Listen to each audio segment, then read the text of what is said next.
ओम शांति। ਅੱਜ ਪਿਆਰੇ ਬਾਪ ਦਾਦਾ ਦੇ 9/4/2021 ਦੇ ਮਹਾਵਚਨ ਬਾਬਾ ਨੇ ਆਪਣੇ ਪਿਆਰੇ ਬੱਚਿਆਂ ਨੂੰ ਕਿਹਾ, ਮਿੱਠੇ ਬੱਚੇ, ਬਾਪ ਸਮਾਨ ਲਵਲੀ ਬਣਨ ਦੇ ਲਈ ਆਪਣੇ ਨੂੰ ਆਤਮਾ ਬਿੰਦੂ ਸਮਝ ਬਿੰਦੂ ਬਾਪ ਨੂੰ ਯਾਦ ਕਰੋ। ਪ੍ਰਸ਼ਨ ਹੈ, ਯਾਦ ਵਿੱਚ ਰਹਿਣ ਦੀ ਗੁਪਤ ਹੱਡੀ ਮਿਹਨਤ हर बच्चे नू करनी है, क्यों? उत्तर है, क्योंकि याद तो बिना आत्मा पाप आत्मा तो पुण्य आत्मा नहीं बन सकती। जदों गुप्त याद विच रहो, देही अभिमानी बनो तां विकरम विनाश होणगे। धर्म राज दीआं सजावां तो बचण दा साधन भी याद है। ਮਾਇਆ ਦੇ ਤੂਫਾਨ ਯਾਦ ਵਿੱਚ ਵਿਘਨ ਪਾਉਂਦੇ ਹਨ, ਇਸ ਲਈ ਯਾਦ ਦੀ ਗੁਪਤ ਮਿਹਨਤ ਕਰੋ ਤਾਂ ਲక్ష్ਮੀ ਨਾਰਾਇਣ ਵਰਗਾ ਲਵਲੀ ਮਨਾ ਬਹੁਤ ਪਿਆਰਾ ਬਣ ਜਾਓਗੇ। ਗੀਤ ਹੈ ਓਮ ਨਮੋ ਸ਼ਿਵਾਏ। ਓਮ ਸ਼ਾਂਤੀ। ਇਹ ਮਹਿਮਾ ਹੈ ਸਭ ਦੇ ਬਾਪ ਦੀ। ਯਾਦ ਕੀਤਾ ਜਾਂਦਾ ਹੈ ਭਗਵਾਨ ਅਰਥਾਤ ਬਾਪ ਨੂੰ। ਉਹਨਾਂ ਨੂੰ ਮਾਤ ਪਿਤਾ ਕਹਿੰਦੇ ਹਨ, ਗॉड ਫਾਦਰ ਵੀ ਕਿਹਾ ਜਾਂਦਾ ਹੈ। ਇਸ ਤਰ੍ਹਾਂ ਨਹੀਂ ਕਿ ਸਾਰੇ ਮਨੁੱਖਾਂ ਨੂੰ ਗॉड ਫਾਦਰ ਕਹਾਂਗੇ।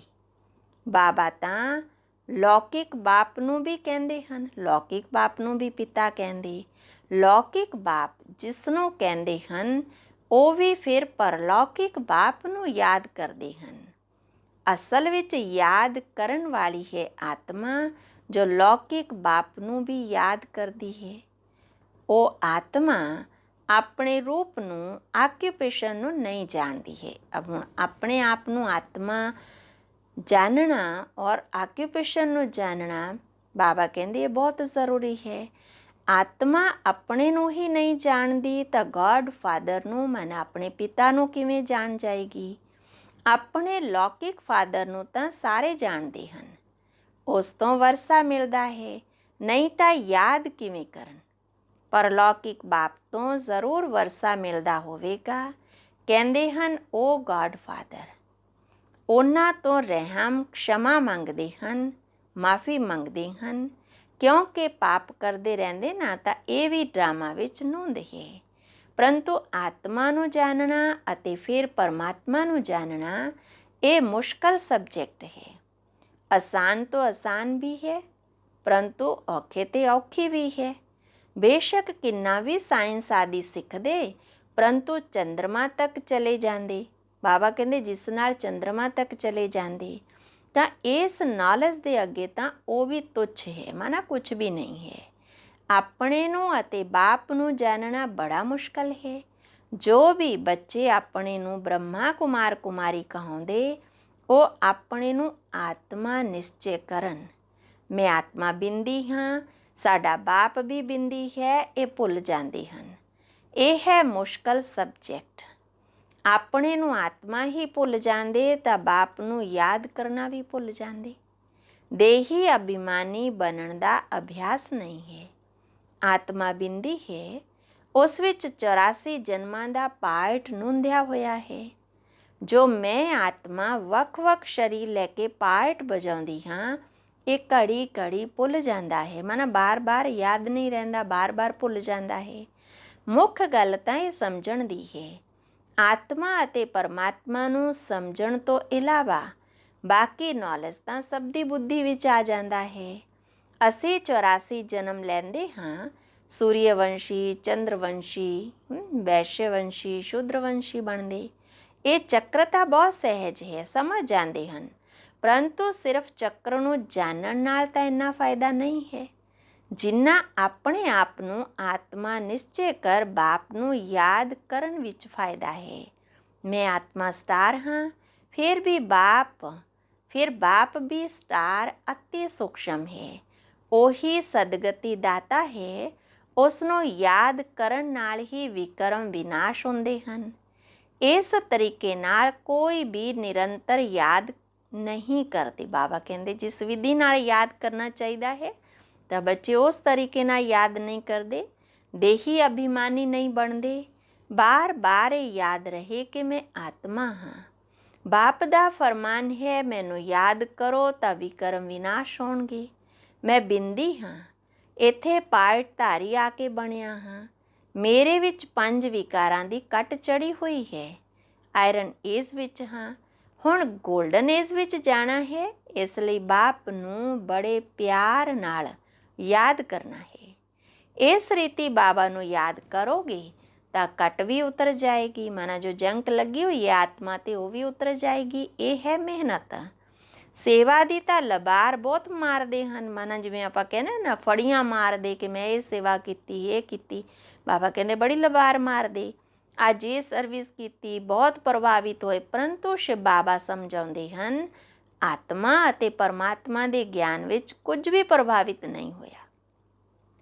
ਤਾਂ ਬਾਬਾ ਬਤਾ ਰਹੇ ਕਿ ਆਤਮਾ ਕੀ ਹੈ, ਉਸ ਨੇ ਕਿਵੇਂ 84 ਜਨਮਾਂ ਦਾ ਉਸ ਵਿੱਚ ਪਾਰਟ ਹੈ, ਉਹ ਵੀ ਅਵਿਨਾਸ਼ੀ ਹੈ। ਇਹ ਯਾਦ ਕਰਨਾ, ਆਪਣੇ ਆਪ ਨੂੰ ਬਿੰਦੀ ਸਮਝਣਾ ਅਤੇ ਬਾਪ ਨੂੰ ਯਾਦ ਕਰਨਾ, ਜਿਸ ਨਾਲ ਵਿਕਰਮ ਵਿਨਾਸ਼ ਹੋਣ। ਇਸ ਯੋਗ ਵਿੱਚ ਕੋਈ ਵੀ ਹਾਜ਼ਰ ਨਹੀਂ ਰਹਿੰਦੇ, ਤਤਪਰ ਨਹੀਂ ਰਹਿੰਦੇ। ਇਸ ਯਾਦ ਵਿੱਚ ਰਹਿਣ ਤਾਂ ਬਹੁਤ ਪਿਆਰੇ ਹੋ ਜਾਣ। ਬਾਬਾ ਨੂੰ ਵੀ ਬੱਚੇ ਪਿਆਰੇ ਲੱਗਦੇ ਤਾਂ ਲਵਲੀ ਹੋ ਜਾਣ। ਇਹ ਲక్ష్ਮੀ ਨਾਰਾਇਣ ਦੇਖੋ ਕਿੰਨੇ ਲਵਲੀ ਹਨ। ਇੱਥੇ ਦੇ ਮਨੁੱਖਤਾ ਦੇਖੋ ਕਿਵੇਂ ਹਨ। ਖੁਦ ਵੀ ਕਹਿੰਦੇ ਕਿ ਸਾਡੇ ਵਿੱਚ ਤਾਂ ਕੋਈ ਗੁਣ ਨਹੀਂ, ਅਸੀਂ ਤਾਂ ਜਿਵੇਂ ਮਲੇਛ ਹਾਂ, ਤੁਸੀਂ ਸਵੱਛ ਹੋ। ਜਦੋਂ ਆਪਣੇ ਨੂੰ ਆਤਮਾ ਨਿਸ਼ਚੈ ਕਰ ਬਾਪ ਨੂੰ ਯਾਦ ਕਰੋ ਤਾਂ ਸਫਲਤਾ ਮਿਲੇਗੀ, ਨਹੀਂ ਤਾਂ ਸਫਲਤਾ ਬਹੁਤ ਥੋੜੀ ਮਿਲਦੀ ਹੈ। ਸਮਝਦੇ ਹਨ ਸਾਡੇ ਵਿੱਚ ਬਹੁਤ ਅੱਛਾ ਗਿਆਨ ਹੈ, ਪਰੰਤੂ ਯੋਗ ਦਾ ਚਾਰਟ ਨਹੀਂ ਦੱਸਦੇ। ਮੁਸ਼ਕਲ ਹਨ ਕੋਈ ਇਸ ਅਵਸਥਾ ਵਿੱਚ ਰਹਿੰਦੇ, ਅਰਥਾਤ ਆਪਣੇ ਆਪ ਨੂੰ ਆਤਮਾ ਸਮਝ ਕੇ ਬਾਪ ਨੂੰ ਯਾਦ ਕਰਦੇ। ਬਹੁਤਿਆਂ ਨੂੰ ਅਭਿਆਸ ਹੀ ਨਹੀਂ ਹੈ। ਯੋਗ ਨਹੀਂ ਹੋਵੇਗਾ ਤਾਂ ਧਰਮ ਰਾਜ ਦੀਆਂ ਸਜ਼ਾ ਖਾਵੋਗੇ। ਇਹ ਬੜੀ ਸਬਜੈਕਟ ਹੈ, ਬਹੁਤ ਵੱਡੀ ਸਬਜੈਕਟ ਹੈ, ਜਿਸ ਨੂੰ ਕੋਈ ਉਠਾ ਨਹੀਂ ਸਕਦੀ। ਗਿਆਨ ਵਿੱਚ ਆਪਣੇ ਆਪ ਨੂੰ ਮੀਆਂ ਮਿੱਠੂ ਸਮਝ ਬੈਠਦੇ ਹਨ, ਇਸ ਵਿੱਚ ਕੋਈ ਸ਼ੱਕ ਨਹੀਂ ਹੈ। ਮੂਲ ਗੱਲ ਹੈ ਯੋਗ ਦੀ। ਯੋਗ ਵਿੱਚ ਬਹੁਤ ਕੱਚੇ ਹਨ। ਇਸ ਲਈ ਬਾਬਾ ਕਹਿੰਦੇ ਬੱਚੇ ਖਬਰਦਾਰ ਰਹੋ, ਸਿਰਫ ਪੰਡਿਤ ਨਹੀਂ ਬਣਨਾ ਹੈ। ਮੈਂ ਆਤਮਾ ਹਾਂ, ਮੈਨੂੰ ਬਾਪ ਨੂੰ ਯਾਦ ਕਰਨਾ ਹੈ। ਬਾਬਾ ਨੇ ਫਰਮਾਨ ਦਿੱਤਾ ਮਨ ਮਨਾ ਭਵ। ਇਹ ਹੈ ਮਹਾ ਮੰਤਰ। ਆਪਣੇ ਨੂੰ ਸਟਾਰ ਸਮਝ ਬਾਪ ਨੂੰ ਵੀ ਸਟਾਰ ਸਮਝੋ, ਫਿਰ ਬਾਪ ਨੂੰ ਯਾਦ ਕਰੋ। ਬਾਪ ਦਾ ਕੋਈ ਵੱਡਾ ਰੂਪ ਨਹੀਂ ਸਾਹਮਣੇ ਆਉਂਦਾ ਤਾਂ ਦੇਹੀ ਅਭਿਮਾਨੀ ਬਣਨ ਵਿੱਚ ਹੀ ਤਾਂ ਮਿਹਨਤ ਹੈ ਨਾ। ਵਿਸ਼ਵ ਦੇ ਮਹਾਰਾਜਾ ਮਹਾਰਾਣੀ ਇੱਕ ਬਣਦੇ ਹਨ, ਜਿਸ ਦੀ ਲੱਖਾਂ ਪ੍ਰਜਾ ਬਣਦੀ ਹੈ। ਪ੍ਰਜਾ ਤਾਂ ਬਹੁਤ ਹੈ ਨਾ। ਹਿਸਟਰੀ ਜੀਓਗ੍ਰਾਫੀ ਨੂੰ ਜਾਣਨਾ ਤਾਂ ਸਹਿਜ ਹੈ, ਪਰੰਤੂ ਆਪਣੇ ਨੂੰ ਆਤਮਾ ਸਮਝ ਬਾਪ ਨੂੰ ਯਾਦ ਕਰਨਾ ਤਾਂ ਹੀ ਪਾਵਨ ਬਣੋਗੇ। ਇਹ ਅਭਿਆਸ ਬੜਾ ਮੁਸ਼ਕਲ ਹੈ। ਯਾਦ ਕਰਨ ਬੈਠੋਗੇ ਤਾਂ ਬਹੁਤ ਤੂਫਾਨ ਵਿਘਨ ਪਾਉਣਗੇ। ਕੋਈ ਅੱਧਾ ਘੰਟਾ ਵੀ ਇੱਕ ਰਸ ਹੋ ਕੇ ਬੈਠੇ ਬੜਾ ਮੁਸ਼ਕਲ ਹੈ, ਬਾਰ ਬਾਰ ਭੁੱਲ ਜਾਣਗੇ। ਇਸ ਵਿੱਚ ਸੱਚੀ ਗੁਪਤ ਮਿਹਨਤ ਹੈ। ਚੱਕਰ ਦਾ ਰਾਜ ਜਾਣਨਾ ਬੜਾ ਸਹਿਜ ਹੈ, ਬਾਕੀ ਦੇਹੀ ਅਭਿਮਾਨੀ ਹੋ ਕਰ ਬਾਪ ਨੂੰ ਯਾਦ ਕਰਨਾ ਇਹ ਮੁਸ਼ਕਲ ਕੋਈ ਸਮਝਦੇ ਅਤੇ ਉਸ ਐਕਟ ਵਿੱਚ ਆਉਂਦੇ ਹਨ। ਬਾਬਾ ਦੀ ਯਾਦ ਨਾਲ ਹੀ ਤੁਸੀਂ ਪਾਵਨ ਬਣੋਗੇ। ਨਿਰੋਗੀ ਕਾਇਆ, ਵੱਡੀ ਉਮਰ ਮਿਲੇਗੀ। ਮੂਲ ਗੱਲ ਹੈ ਹੀ ਯੋਗ ਦੀ। ਯੋਗੀ ਅਵਸਥਾ ਚਾਹੀਦੀ ਹੈ। ਪੁੰਨ ਆਤਮਾ ਬਣਨਾ ਹੈ। ਆਤਮਾ ਪਵਿੱਤਰ ਹੋਵੇਗੀ ਯੋਗ ਨਾਲ। ਯੋਗ ਬਲ ਵਾਲੇ ਹੀ ਧਰਮ ਰਾਜ ਦੇ ਡੰਡਿਆਂ ਤੋਂ ਬਚ ਸਕਦੇ ਹਨ। ਇਹ ਵੱਡੀ ਮਿਹਨਤ ਹੈ, ਮੁਸ਼ਕਲ ਕੋਈ ਤੋਂ ਹੁੰਦੀ ਹੈ। ਮਾਇਆ ਦੇ ਤੂਫਾਨ ਵੀ ਬਹੁਤ ਆਉਣਗੇ। ਇਹ ਬਹੁਤ ਵੱਡੀ ਗੁਪਤ ਮਿਹਨਤ ਹੈ। ਲక్ష్ਮੀ ਨਾਰਾਇਣ ਬਣਨਾ ਕੋਈ ਮਾਸੀ ਦਾ ਘਰ ਨਹੀਂ ਹੈ। ਇਹ ਅਭਿਆਸ ਹੋ ਜਾਵੇ ਤਾਂ ਚਲਦੇ ਫਿਰਦੇ ਬਾਬਾ ਦੀ ਯਾਦ ਰਵੇ। ਇਸੇ ਨੂੰ ਹੀ ਯੋਗ ਕਿਹਾ ਜਾਂਦਾ ਹੈ। ਬਾਕੀ ਇਹ ਗਿਆਨ ਦੀਆਂ ਗੱਲਾਂ ਤਾਂ ਛੋਟੇ ਬੱਚੇ ਵੀ ਸਮਝ ਜਾਣਗੇ। ਚਿੱਤਰਾਂ ਵਿੱਚ ਸਭ ਯੁੱਗ ਆਦਿ ਗਾਏ ਹੋਏ ਹਨ, ਲੱਗੇ ਹੋਏ ਹਨ। ਇਹ ਤਾਂ ਕਾਮਨ ਹੈ ਨਾ। ਜਦੋਂ ਕੋਈ ਵੀ ਕੰਮ ਸ਼ੁਰੂ ਕਰਦੇ ਹੋ ਤਾਂ ਸਵਾਸਤਿਕਾ ਵੀ ਲਗਾਉਂਦੇ ਹਨ। ਤਾਂ ਬਾਬਾ ਕਹਿੰਦੇ ਇਹ ਨਿਸ਼ਾਨੀ ਹੈ ਸਤਯੁਗ ਤ੍ਰੇਤਾ ਦੀ, ਚਾਰੇ ਯੁੱਗਾਂ ਦੀ। ਬਾਕੀ ਉੱਪਰ ਵਿੱਚ ਛੋਟਾ ਜਿਹਾ ਸੰਗਮ ਯੁੱਗ ਹੈ। ਤਾਂ ਪਹਿਲਾਂ ਆਪਣੇ ਨੂੰ ਆਤਮਾ ਸਮਝ ਬਾਪ ਨੂੰ ਯਾਦ ਕਰਦੇ ਰਹੋਗੇ ਤਾਂ ਸ਼ਾਂਤੀ ਫੈਲ ਜਾਵੇਗੀ। ਯੋਗ ਨਾਲ ਵੀ ਕਰਮ ਵਿਨਾਸ਼ ਹੋਣਗੇ। ਸਾਰੀ ਦੁਨੀਆ ਇਸ ਗੱਲ ਨੂੰ ਭੁੱਲੀ ਹੋਈ ਹੈ ਆਤਮਾ ਅਤੇ ਪਰਮਾਤਮਾ ਦੇ ਬਾਰੇ 'ਚ। ਕੋਈ ਕਹਿੰਦੇ ਪਰਮਾਤਮਾ ਹਜ਼ਾਰਾਂ ਸੂਰਜ ਤੋਂ ਤੇਜੋਮय ਹੈ, ਪਰੰਤੂ ਇਹ ਕਿਵੇਂ ਹੋ ਸਕਦਾ ਹੈ? ਸਰਬ ਦਾ ਸਦਗਤੀ ਕਰਨ ਵਾਲਾ ਇੱਕ ਬਾਪ ਹੈ। ਬਾਕੀ ਤਾਂ ਹਰ ਇੱਕ ਨੂੰ ਆਪਣਾ ਪਾਰਟ ਮਿਲਿਆ ਹੈ ਜੋ ਬੁੱਧੀ ਵਿੱਚ ਬਿਠਾਉਣਾ ਪਵੇ। ਸਮਝ ਦੀ ਗੱਲ ਹੈ ਨਾ। ਖੁਦ ਸਮਝੋਗੇ ਤਾਂ ਹੋਰਾਂ ਨੂੰ ਵੀ ਸਮਝਾਓਗੇ। ਬਜ਼ੁਰਗ ਲੋਕ ਸਮਝਾਉਂਦੇ ਵੀ ਹਨ ਕਿ ਰੋਣ ਨਾਲ ਕੋਈ ਵਾਪਸ ਥੋੜ੍ਹੀ ਆ ਜਾਂਦਾ। ਕੋਈ ਆਤਮਾ ਸਰੀਰ ਛੱਡ ਜਾਂਦੀ, ਆਤਮਾ ਦਾ ਪਾਰਟ ਹੈ, ਚੇਂਜ ਹੋ ਜਾਂਦਾ। ਤਾਂ ਬਾਬਾ ਕਹਿੰਦੇ ਰੋਂਦੇ ਆ, ਤਾਂ ਬਾਬਾ ਕਹਿੰਦੇ ਬਜ਼ੁਰਗ ਲੋਕ ਸਮਝਾਉਂਦੇ ਕਿ ਸਰੀਰ ਵਿੱਚੋਂ ਆਤਮਾ ਨਿਕਲ ਗਈ, ਇਸ ਵਿੱਚ ਰੋਣ ਦੀ ਤਾਂ ਕੀ ਜ਼ਰੂਰਤ ਹੈ। ਅਗਿਆਨ ਕਾਲ ਵਿੱਚ ਇਸ ਤਰ੍ਹਾਂ ਸਮਝਦੇ ਹਨ, ਪਰੰਤੂ ਉਹ ਥੋੜ੍ਹੇ ਜਾਣਦੇ ਕਿ ਆਤਮਾ ਅਤੇ ਪਰਮਾਤਮਾ ਕੀ ਚੀਜ਼ ਹੈ। ਆਤਮਾ ਵਿੱਚ ਖਾਦ ਪੜੀ, ਉਹ ਸਮਝਦੇ ਆਤਮਾ ਨਿਰਲੇਪ ਹੈ। ਤਾਂ ਇਹ ਬੜੀਆਂ ਮਹੀਨ ਗੱਲਾਂ ਹਨ। ਬਾਬਾ ਕਹਿੰਦੇ ਬਹੁਤ ਬੱਚੇ ਯਾਦ ਵਿੱਚ ਰਹਿੰਦੇ ਨਹੀਂ, ਤਾਂ ਸਿਰਫ ਸਮਝਾਉਣ ਨਾਲ ਕੀ ਹੋਵੇਗਾ। ਜਿੰਨਾ ਹੋ ਸਕੇ ਉੱਠਦੇ ਬੈਠਦੇ ਦੇਹੀ ਅਭਿਮਾਨੀ ਬਣਨ ਦੀ ਮਿਹਨਤ ਕਰਨੀ ਹੈ। ਦੇਹੀ ਅਭਿਮਾਨੀ ਬਹੁਤ ਸ਼ਾਂਤ ਰਹਿੰਦੇ ਹਨ।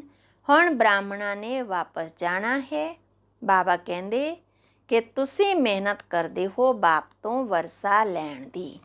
ਅੱਛਾ, ਫਿਰ ਬਾਬਾ ਨੇ ਯਾਦ ਪਿਆਰ ਦਿੱਤਾ। ਮਿੱਠੇ ਮਿੱਠੇ ਸਿੱਕੀ ਲੱਦੇ ਬੱਚਿਆਂ ਪ੍ਰਤੀ ਮਾਤਾ ਪਿਤਾ ਬਾਪ ਦਾਦਾ ਦਾ ਯਾਦ ਪਿਆਰ ਅਤੇ ਗੁੱਡ ਮਾਰਨਿੰਗ।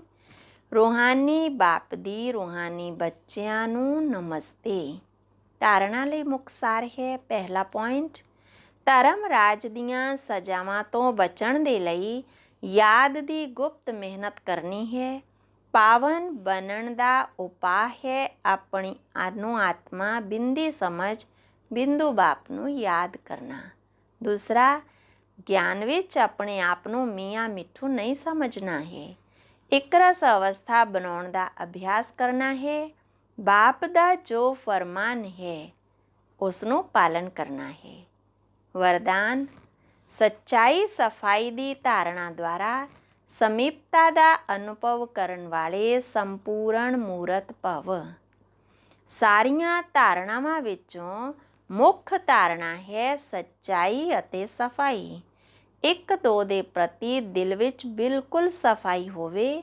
ਜਿਵੇਂ ਸਾਫ਼ ਚੀਜ਼ ਵਿੱਚ ਸਭ ਕੁਝ ਸਪਸ਼ਟ ਦਿਖਾਈ ਦਿੰਦਾ ਹੈ, ਇਸੇ ਤਰ੍ਹਾਂ ਇੱਕ ਦੋ ਦੀ ਭਾਵਨਾ ਭਾਵ ਸੁਭਾਅ ਸਪਸ਼ਟ ਦਿਖਾਈ ਦੇਣ।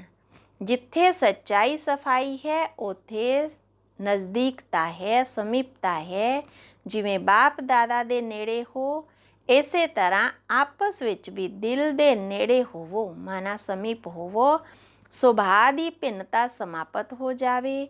ਇਸ ਦੇ ਲਈ ਮਨ ਦੇ ਭਾਵ ਅਤੇ ਸੁਭਾਅ ਨੂੰ ਮਿਲਾਉਣਾ ਹੈ। ਜਦੋਂ ਸੁਭਾਅ ਵਿੱਚ ਫਰਕ ਦਿਖਾਈ ਨਾ ਦੇਵੇ ਤਾਂ ਕਹਾਂਗੇ ਸੰਪੂਰਨ ਮੂਰਤ। ਸਲੋਗਨ, ਵਿਗੜੇ ਹੋਏ ਨੂੰ ਸੁਧਾਰਨਾ ਇਹ ਸਭ ਤੋਂ ਵੱਡੀ ਸੇਵਾ ਹੈ। ਅੱਛਾ, ਓਮ ਸ਼ਾਂਤੀ।